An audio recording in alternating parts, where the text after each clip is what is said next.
you wanted the best, you've got the best podcast. The hottest podcast in the world.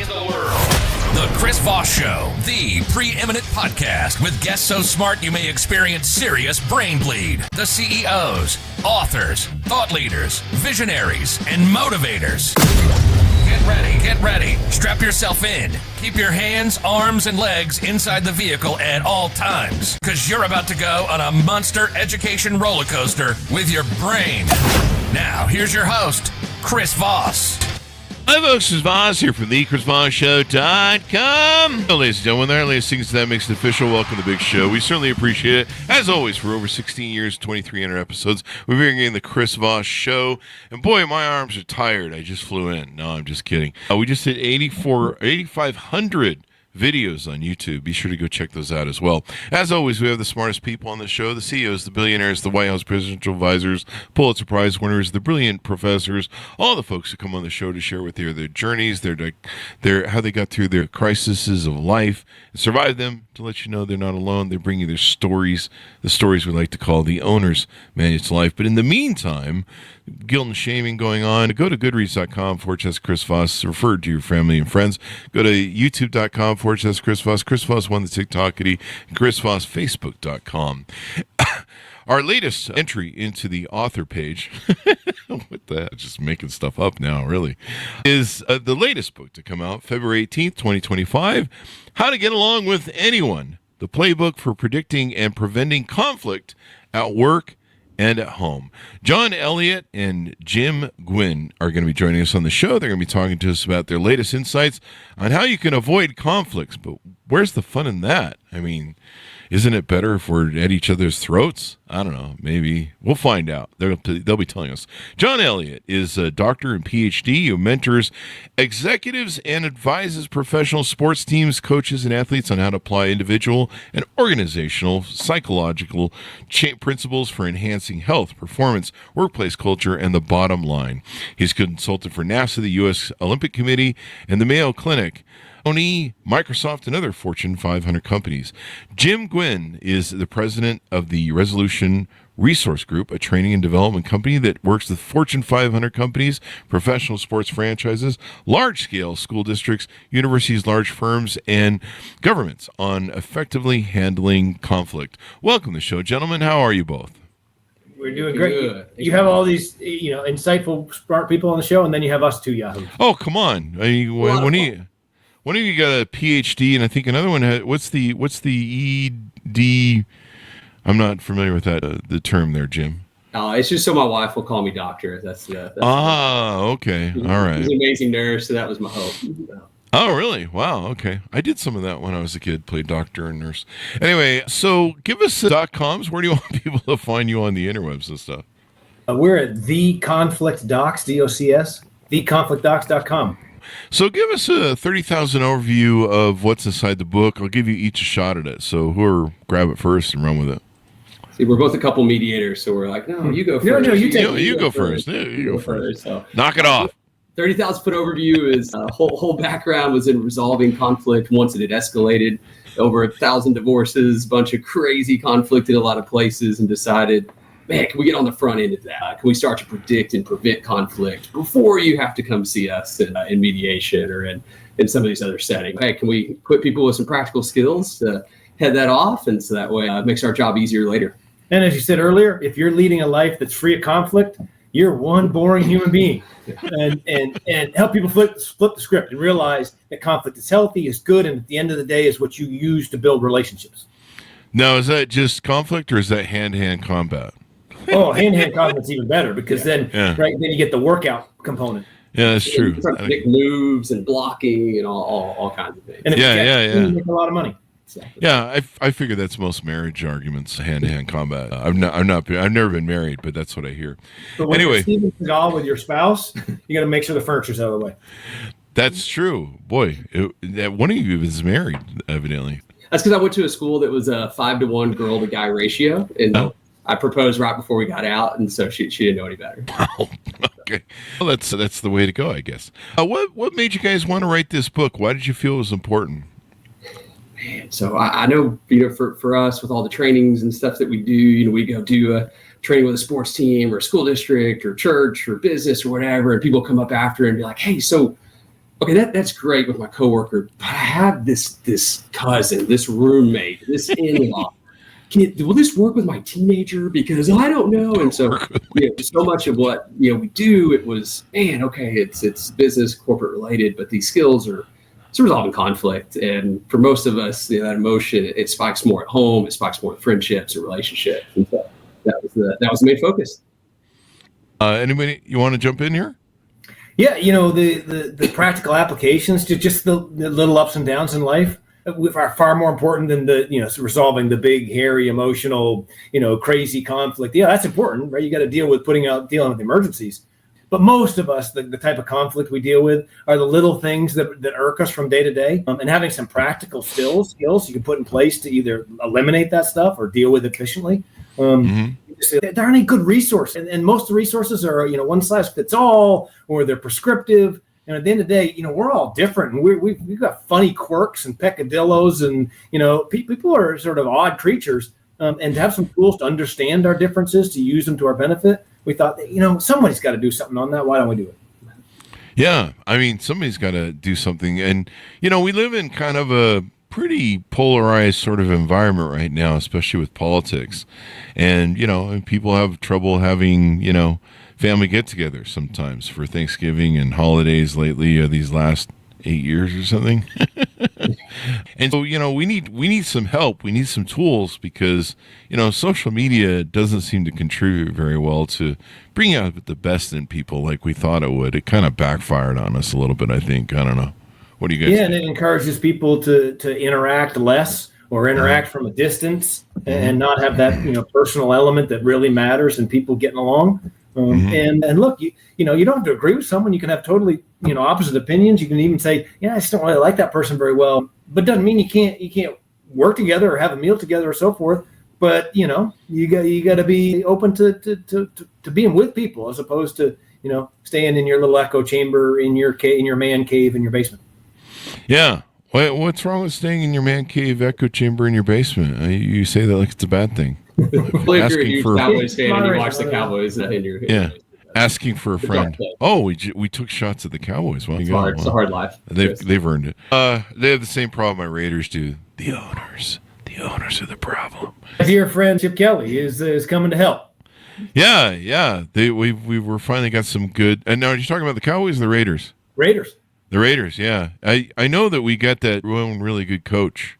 Yeah, offensive coordinator Chip Kelly. He put won national championships at Oregon, went to the Eagles, 49ers. Just won. He was the O coordinator at Ohio State. Just won the national championship. Raiders just plucked him for the OC. So a brilliant guy. Grew up in New Hampshire, of all places, to get an offensive coordinator. But he's going to help. I'm looking forward to seeing the Raiders do this coming season. I keep thinking I'm going to wake up. This is some dream I'm having about the Raiders because, we're paying 4 coaches right now, evidently at the same time, because we made so many bad coaching deals. I think we're still paying Gruden to whatever. So, anyway, yeah, it's the owners that are the problem. If Brady contributes to the pool of paying people.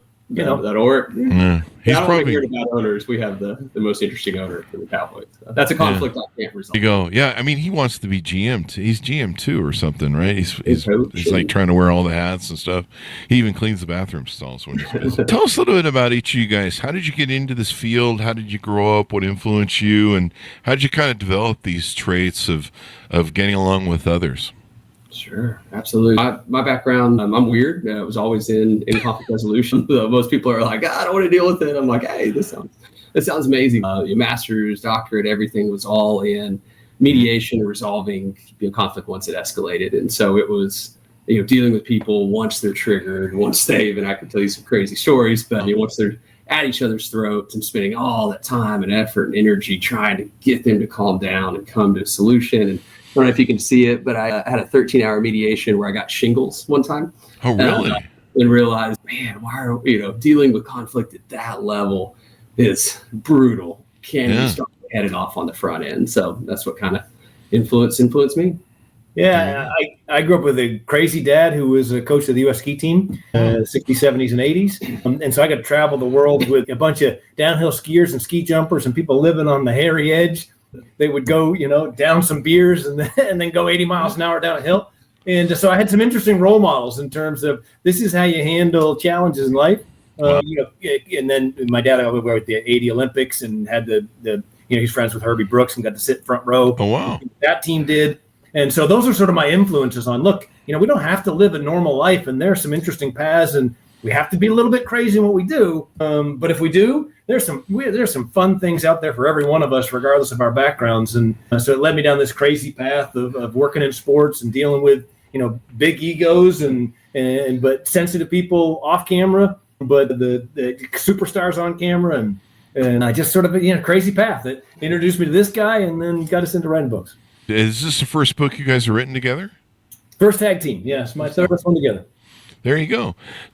Conflict is a big issue. One thing you guys talk about, and, there's lots of, it seems to be a rise in narcissism. And I hate to use that term much because it's overused. I think pretty much every date I hear from now tells me that they dated the last 10 narcissists, and only about 5% of people on the earth are clinically diagnosed as narcissists. But there's a lot of gaslighting that goes on right now, especially in like politics or people. Sometimes you run into semi-narcissistic people. Social media's kind of done it to us. But, they'll gaslight you with bullshit. They'll argue some sort of thing like, you have people arguing that the earth isn't flat. And we all know the earth is triangle. It's not round. It's not flat. It's a triangle, right? So we all have to learn to agree on something. I'm just kidding, people. Don't write me. Please don't start a cult with that. But, when you have somebody, who's arguing with the sky isn't blue, it can be hard to have an argument with those people. Does your book help that? Yeah, absolutely. So one of the kind of touch on both those points are awesome. So the one in terms of what are people really arguing about? Are they really arguing that the sky's blue, or do they just want to argue? Are they really upset about this issue? Or it sounds like my first 10 marriages. Or is it the other 16 issues before they got built up into this? And so one of the biggest things we focus on is, okay, what is the true trigger of this? Is it a process conflict? Is it over how things are done? Is control? And as you mentioned, people claim, I dated a narcissist, or this person's narcissistic. Could just be that this person truly is process triggered, and they want things done a certain way. They want to be known that they are right. Versus a task triggered person that they just want things done. They don't really care enough to argue about this. And so one of the biggest things our book focuses on is, if you recognize that first, there's practical techniques for dealing with process conflict triggered person versus a task triggered. So if we take a step back for a second, figure out what it is we're dealing with, there's some plays that we can play to make it easier. Yeah. We all have different styles and habits, and the clashes that come out where someone's going to dig in their heels and claim to you the sky is red and I can prove it to you. They dig in their heels for a reason, and knowing what style they are and what habits, and knowing how to get past that. There's some practical tips that we thought that'd be really helpful, because you can get caught in that loop of arguing sky color, but it doesn't do anything for you, and it's not doing anything for them either. So here's how to pivot from that. Mm-hmm. The book will help guide you through that and figure out the different steps. I like there's another chapter that you talk about in your book on how to defuse emotion. I imagine emotion is a big player in this negotiation of how to get along with anybody, because a lot of people are emotionally connected to their ideas, especially conspiracy theorists are a good example. They're really emotionally connected to that stuff, which is probably why they're not using logic and reason. They're using emotion and what feels good. And certainly, it'd be great if I could blame everything up on little green men running around from Martian land and lizard people politicians. And we all know they're not green, they're blue, clearly, right? We all agree on that. See what I did there? Anyway, I read the book. I just assumed the sale. But no, it'd be great if I could just blame everything on everyone else. And there seems to be a lot of that loves to go around right now, where people don't take self-accountability. It's almost a victimhood competition society. How do you resolute some of that stuff where, people are, I don't know, they're either looking for attention or validation or emotionally attached to something. How do you get them detached from emotion? Do you just smack them over the head with the book? Is that what you should do? Yeah, it leaves a nice imprint, and then the logo's valuable, and we'll sign it. Rebranding. So resulting to violence is appropriate then? As long as you buy the book. Don't do that, folks. We're just kidding. In these sort of situations, you made a great point, right? Someone is not getting something they need. Their feelings have been hurt. They have some sort of need, some sort of validation, right? Their purpose in life, their meaning, right? Their contribution. They're not being heard. They're not getting something. But because the argument and emotion spikes and people take it personally, neither side is understand what is that fundamental need.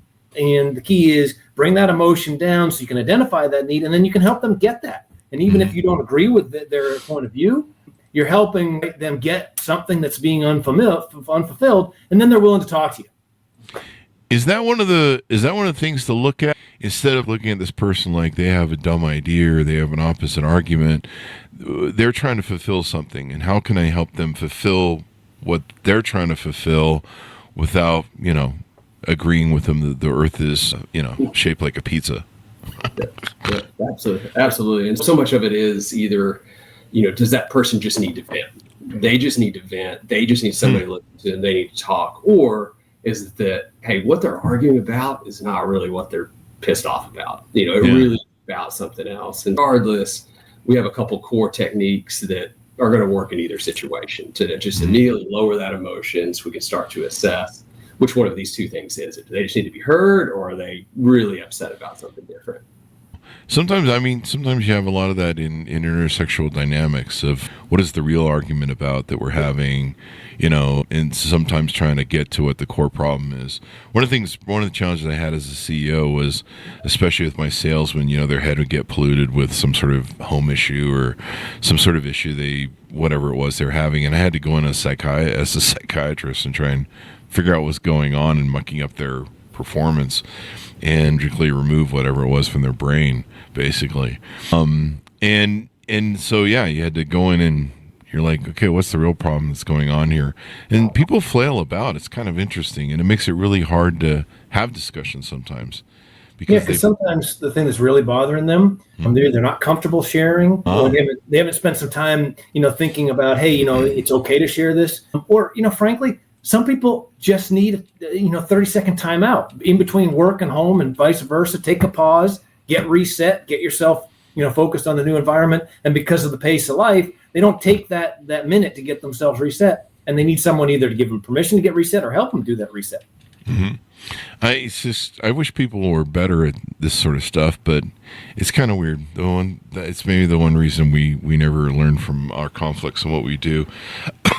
What are some other techniques you'd like to tease out that are in the book to help people? This is where we tap on two core ones. The first one, my wife's so much smarter than me and knows me so well, and so do my daughters, that she sees through that completely. The second technique, I got away with it for, I think, 9-10 years, and then now I'm out of tricks. So the first is we call it the voice technique. So psychologically, holding a higher tone of voice than someone else if they feel connected is very difficult to do. So one of the first things we recommend is, if you're in a conflict setting, start to slow it down, start to make that eye contact. And the town where I do mediations, attorneys call it my Matthew McConaughey voice, because it sounds like I'm going to say, all right.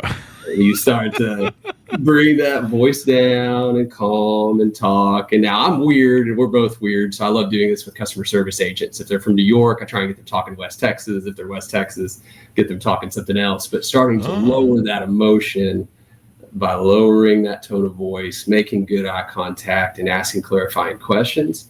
It's going to, one, make people feel validated. You're asking them, clarifying something they're saying, but they'll see it. They'll start to match your voice, which is a lot of fun to try out. You can get people talking in a British accent if you talk, because we have mirror neurons, and we're designed to try and work together as groups, as a human species. And so people will pair it. If you're talking slower, right? If you're more calm, people will pair it, and then they'll relax and they'll open up. Yeah. I see what you're doing. You're kind of leading with a little bit of NLP, neuro-linguistic programming, where you're doing kind of, you're kind of resetting the tone and resetting the speed. And I can see how that can work really well because you're taking the temperature down verbally, and hopefully emotions will go down as well. Yeah, without saying, hey, you need, someone is they're upset and they're waving their arms and they're talking fast, and you say, hey, just slow down.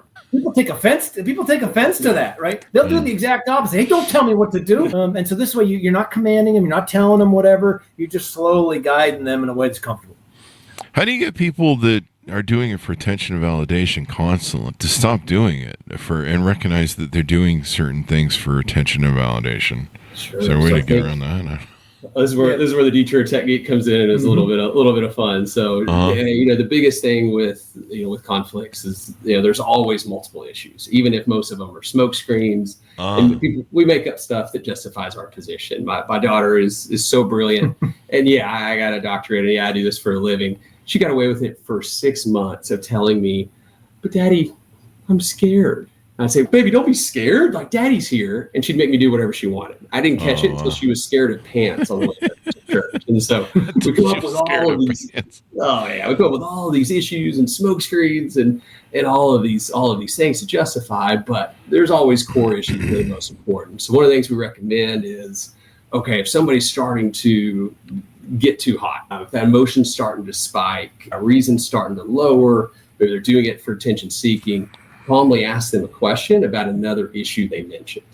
What they'll have to do is they'll have to stop, think, pivot, and then get ticked off again. And then we just detour over to the next question. So it works because we're not interrupting them. We're telling them, we're talking about something they are upset about. Mm-hmm. So we're validating that, but we're making them pivot and go in different directions. So we can keep doing that until that emotion is lowered. Each time they pivot, they've got to pause, they got to think. That slows them down. That brings more rational thinking back in. And if they're just yelling and screaming for attention and you get them to pivot, eventually they're talking about something that isn't attention seeking, and that's gone. They let it go. Asking questions. I like that because, it shows that you're interested in what they're talking. You're trying to understand. You're seeking to understand. If you're arguing with them, you're just trying to off-put what they're saying as opposed to listening. And you can kind of start to control the narrative. There's several people you talk about in your book: the avoider, the competitor, the analyzer, the collaborator, and the accommodator. Do you want to maybe touch on a couple of those? And is that the style of person I need to know who I'm arguing with, I guess? Yeah, essential. And Jimmy can give you some breakdown. But the key is recognize when we get our buttons pushed, when we're stretched, when someone pisses us off, when we're late, when we're out of our comfort zone, we tend to fall into one of 5 habits. We tend to fall in one of these styles. So we call them conflict styles. We call them go-to styles. Like a pitcher in the 9th inning, when you need an out, you go to a pitch. These are the habits, the behaviors that you have that you go to when you're in high leverage situation. And so if someone's in a tough situation or they're pissed off, if you know what style, what go-to they're going to go to, you have a huge advantage. Wow. Absolutely. And with the disclaimer being that some people are different at work and different at home. And we're not saying that most people will resonate with a couple of these, but this is when you're triggered. When that emotion spiked, what's that default style you reach to? To mention one of the biggest things is, sure, know your own style, know what buttons get pushed, kumbaya, be a better person. But mainly it's, hey, can you assess the other person in a conflict and know that person's an avoider? These are the techniques I need to play. This is the style I need to match. And so on these styles, the avoider, that's kind of has a misconception. They don't avoid conflict because they're scared of it. They don't avoid conflict because they don't like confrontation. It's an opportunity cost analysis. They're looking at it as, I'm not going to deal with that until it escalates into a big issue. And then I'm going to deal with it right now. But I'm not going to deal with real conflicts unless I have to. Whereas a competitor, if they have an issue, you're going to know about it. If I'm upset with Chris or I'm upset with John, I'm going to tell him. We'll tell him what I think the solution should be. And let's go fix this right now. Let's Barney Fife it, nip it in the bud. Barney Fife it. Is that that's the first time I've heard that term. Ollie! I'll be gone. Yeah. Gosh, somebody grew up watching Andy Griffith Show. Oh yeah. Everyone. black and white TV. One that's cool. Anyway, I took a swipe at those millennials. So anything more we need to know about what you guys have there in the book? Let's talk about some of the wares that you guys have on your website, some of the consulting or coaching maybe you offer. Sure. Absolutely. So I think the number one biggest thing, we talk in the book about how to assess someone and how to identify their style, some of the practical 4-step checklists on how to do it. We also do have a scientifically validated assessment tool that you take, log on, quick and easy, and it'll tell you what your profile is. But it takes it a step further. It's not just, okay, I'm a task trigger avoider. It's, hey, here's my best teammate, here's my worst teammate. And so in corporate settings, we'll come in, we'll assess a whole team and say, yeah, John and Jim are going to have some issues, and here's why. So you might want to step in here. Just fire both of them now. Just fire them both. Or you know what? Hey, Chris and John would be best friends. And so we strongly recommend that before first dates. It's not awkward. Just send it out and just say, hey, before we go out, let's see if you're an avoider or a collaborator, and go from there. But we do have that on the site. We have it to where you can, if you purchase the assessment, you get a free book. Purchase a book, you get a free assessment. Someone at the bar picking up chicks, I can be like, hey, let's do this little game on my phone real quick. We can give you a code for discount. Exactly. Just for you. And we're sports guys, and so it really gives you a scouting report. It tells you what weaknesses are and breaks it down. And you get a scouting report for all your coworkers and a scouting report for your spouse. I think you guys need to sell this to Tinder, man. This sounds like a good idea. Commission, Chris. Yeah. You gotta get some money from the Tinder. They got some money over there. I hear they're just getting sued right now. That conflict. Yeah, I mean they're $billion business. They own there's one company that owns all the apps. It's crazy. You should do that because I'm a single guy. I run dating groups, and so any sort of qualification we can get, we need all the help we can get here. To weed out. It's a minefield, if you will, of craziness. That being said, give us the .coms as we go out, guys, one more time, and then tell us where people can find you on the interwebs and give people your final pitch out.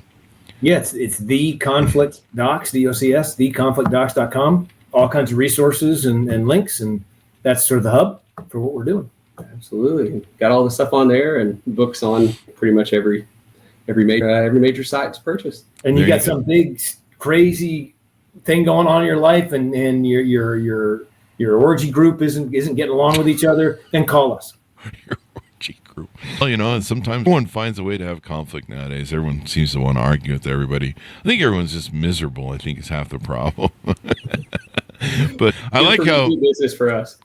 I like how to master the 5 conflict styles. I'm going to definitely do that. And if not, I just might resort to violence with the book. Don't do that, people. It's not what you should do. Never resort to violence. We need to learn as a society, talk things through, and this is why this book's important because, we have too much violence going on, and we have too much just kind of at each other's throat, and we just argue with each other on social media, and it might be better, one of my favorite lines is from Abraham Lincoln. He said, I don't like that gentleman. I guess I should get to know them better. Mm-hmm. That's exactly it. Yeah. And so understanding each other better, or maybe our journeys we're on. I know that trauma is a big issue. A lot of times when I'm either arguing or debating or analyzing somebody in the dating field as well, I'm looking for trauma, unresolved trauma. And that seems to be some triggers that happen with some people. They're in fight or flight mode over the trauma they have that's unresolved. Sometimes that can be an issue too as well. Absolutely. And that's when I go, just go see a fucking therapist. Leave me alone. Thank you very much, gentlemen, for coming to the show. We really appreciate it. Our pleasure. Chris. It's wonderful to get to hang out with you. Thank you. And thanks, Jonas, for tuning in. Order the book wherever fine books are sold. How to Get Along with Anyone.